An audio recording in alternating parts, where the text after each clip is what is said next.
역대하 12장 말씀.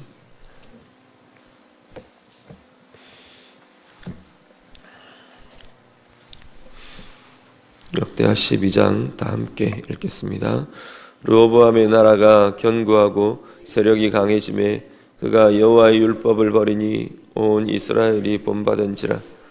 그들이 여호와께 범죄하였으므로 르호보암 왕 제5년에 애굽 왕 시삭이 예루살렘을 치러 올라오니 그에게 병거가 1200대요 마병이 6만 명이며 애굽에서 그와 함께 온 백성 곧 리비아와 숫과 구스 사람이 헤아릴 수 없이 많더라. 시삭이 유다의 견고한 성읍들을 빼앗고 예루살렘에 이르니 그때 유다 방백들이 시삭의 일로 예루살렘에 모였는지라. 선지자 스마야가 르호보암과 방백들에게 나와 이르되 여호와께서 이같이 말씀하시기를 너희가 나를 버렸으므로 나도 너희를 버려 시삭의 손에 넘겼노라 하셨다 한지라. 이에 이스라엘 방백들과 왕이 스스로 겸비하여 이르되 여호와는 의로우시다 하매 여호와께서 그들이 스스로 겸비함을 보신지라. 여호와의 말씀이 스마야에게 임하여 이르시되 그들이 스스로 겸비하였으니 내가 멸하지 아니하고 저희를 조금 구원하여 너희 노를 시삭의 손을 통하여 예루살렘에 쏟지 아니하리라. 그러나 그들이 시삭의 종이 되어 나를 섬기는 것과 세상 나라들을 섬기는 것이 어떠한지 알게 되리라 하셨더라. 애굽 왕 시삭이 올라와서 예루살렘을 치고 여호와의 전 보물과 왕궁의 보물을 모두 빼앗고 솔로몬이 만든 금방패도 빼앗은지라. 르호보암 왕이 그 대신에 노스로 방패를 만들어 국문을 지키는 경호 책임자들의 손에 맡김에 왕이 여호와의 전에 들어갈 때마다 경호하는 자가 그 방패를 들고 갔다가 경호실로 도로 가져갔더라. 르호보암이 스스로 겸비하였고 유다에 선한 일도 있으므로 여호와께서 노를 돌이키사 다 멸하지 아니하셨더라. 르호보암 왕은 예루살렘에서 스스로 세력을 굳게 하여 다스리니라. 르호보암이 왕위에 오를 때의 나이가 41세라. 예루살렘 곧 여호와께서 이스라엘의 모든 지파 중에서 택하여 그의 이름을 두신 성에서 17년 동안 다스리니라. 르호보암의 어머니의 이름은 나아마요 암몬 여인이더라. 르호보암이 악을 행하였으니 이는 그가 여호와를 구하는 마음을 굳게 하지 아니함이었더라. 르호보암의 처음부터 끝까지의 행적은 선지자 스마야와 선견자 잇도의 족보책에 기록되지 아니하였느냐. 르호보암과 여로보암 사이에 항상 전쟁이 있으니라. 르호보암이 그의 조상들과 함께 누움에 다윗성에 장사되고 그의 아들 아비야가 그를 대신하여 왕이 되니라. 아멘.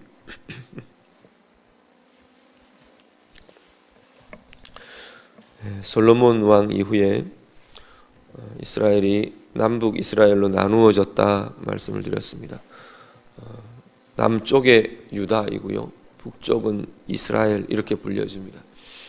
이스라엘의 10지파, 여러 지파가 연합해서 이제 나라를 세웠기 때문에 북이스라엘 이렇게 불려지고 한 지파의 이름이 아니고 전체 이스라엘의 이름으로 불려지고 남쪽은 유다와 베냐민 이 두 지파가 이제 나라를 이루게 되는데 그래서 유다 지파의 이름을 따서 남유다 이렇게 불려집니다. 남유다로 나누어진 이후에 남유다의 첫 왕이 르호보암 왕입니다. 그래서 르호보암 왕의 행적들이 쭉 이어집니다. 오늘 12장에는 이 여로보암이 하나님 앞에서 범죄한 죄의 내용과 그리고 그로 인한 하나님의 징계 또 이후에 르호보암 왕의 죽음에 대한 기록이 오늘 본문에 이어집니다. 1절 말씀을 보시면요, 르호보암의 나라가 견고하고 세력이 강해졌다 그렇게 말합니다. 그런데 이 르호보암 왕이 여호와의 율법을 버리고 죄를 짓게 되고요, 거기에 따라서 온 이스라엘이 본받게 되었다라고 말합니다. 르호보암의 죄를 한마디로 본문은 하나님의 율법을 버렸다, 여호와의 율법을 버렸다라고 정리를 합니다.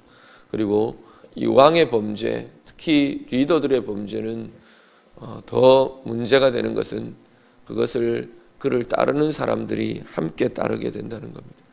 르호보암 왕이 하나님의 율법을 버리게 되니까 온 이스라엘 전체가 여호와를 떠나는 하나님의 율법을 버리게 되는 그 죄에 빠지게 되었더라 라고 성경은 말씀합니다. 사실 북이스라엘이 이 범죄함에 보면 북이스라엘은 나누어지고 나서 여로보암 왕 때부터 마지막 호세아 왕 때까지 전 역사가 하나님을 떠난 역사로 성경은 기록합니다. 우상을 섬기고 나중에는 바알과 아세라를 들여와서 바알과 아세라를 섬기고 여러 가지 하나님을 떠난 범죄들을 진행하게 되는데, 이게 스멀스멀 남유다에도 이렇게 스며들어오는 그러한 모습들을 보게 됩니다. 남유다에도 그런 영향들이 나타나고, 특히 이 르호보암 왕 때 왕 자체가 하나님을 떠나는 율법을 버리는 그 범죄함에 깊이 나아가게 되는 걸 보게 됩니다. 거기에 대해서 하나님께서 2절 말씀 보면 그들이 여호와께 범죄하였으므로 애굽 왕 시삭이 예루살렘을 치러 왔다, 그렇게 말합니다. 애굽의 왕 시삭이라는 왕이 애굽의 군대를 거느리고 2절부터 4절 말씀 보면 쳐 올라옵니다. 유다를 치게 되고요. 5절부터 8절 말씀에는 이 일에 대해서 하나님께서 선지자를 통해 하나님의 말씀을 들려줍니다. 애굽 왕 시삭이 공격해오고 쳐 올라오는 이유가 뭐냐 하면 하나님께서 그렇게 말씀하십니다. 너희가 나를 버렸으므로 나도 너희를 버려서 시삭의 손에 넘겼다, 그렇게 말씀합니다. 하나님의 징계의 결과다라고 이 전쟁을 하나님께서는 알려주십니다.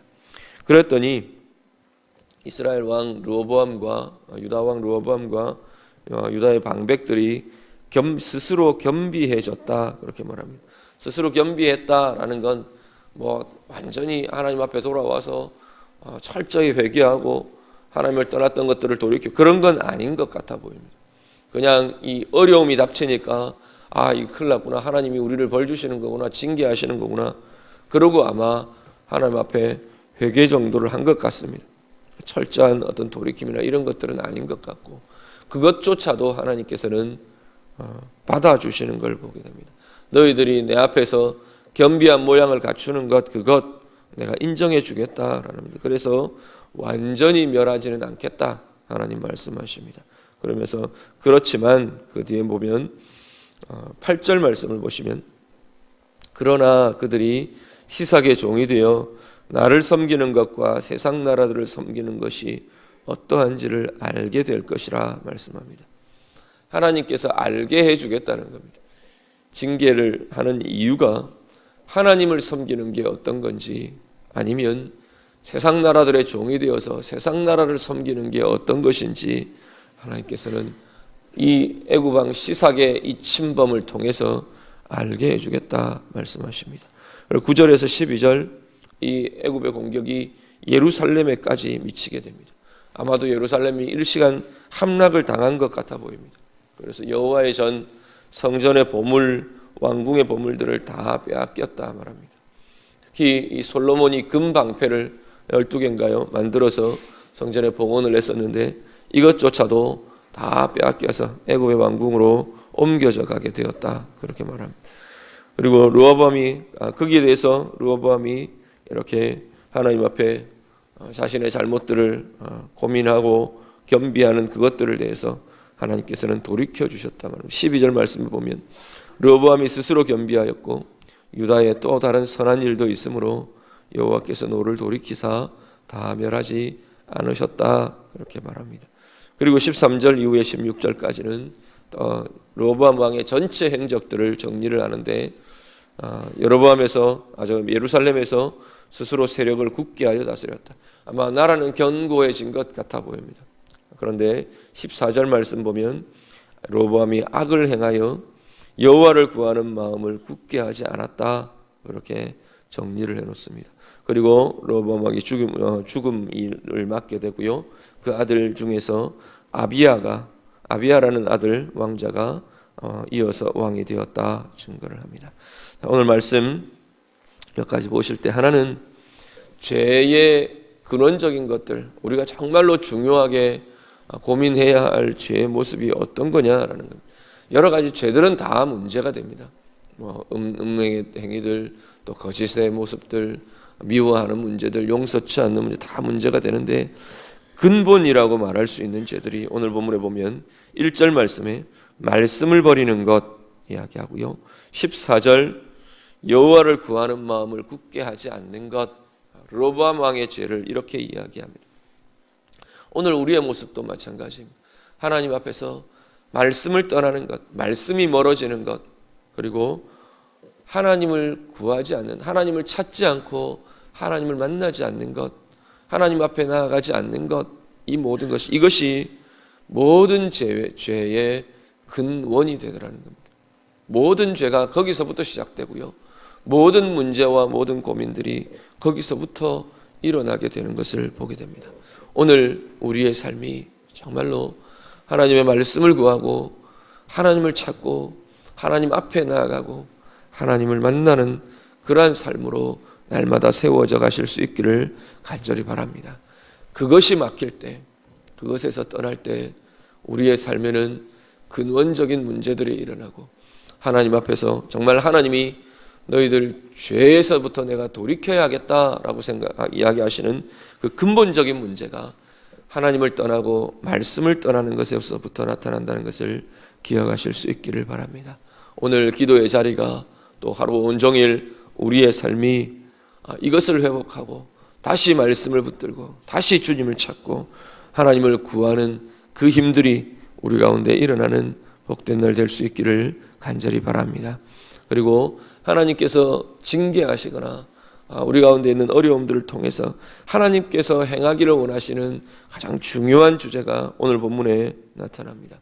하나는 뭐냐면 하나님 버림의 결과가 어떤 것인지를 너희들이 좀 알아야 한다라는 겁니다. 르호보암에게 그 이야기를 합니다. 애굽 왕 시삭이 쳐올라와서 전쟁이 일어나고 이들 가운데 어려움이 일어나고 패배가 나타나고 온 성전과 왕궁이 이들의 발굽에 짓밟히고 빼앗겨져 가고 그 모습들을 하나님께서 말하시면서 경험하게 하시면서 뭐라고 말하느냐면 하나님을 섬기는 게 어떤 건지, 하나님을 떠나서 세상을 섬기는 게 어떤 건지 너희들이 이 모습들을 통해서 좀 보라라는 겁니다.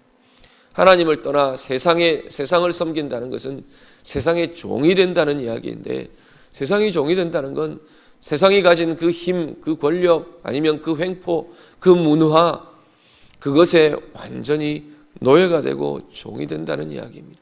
그 종이 된다는 건 그것들 마음대로 우리의 삶에 횡포를 부리도록 내어주는 것이 바로 그들을 섬기는 거고 그들의 종이 되는 것이다 라는 겁니다. 오늘 우리의 삶에도 동일합니다.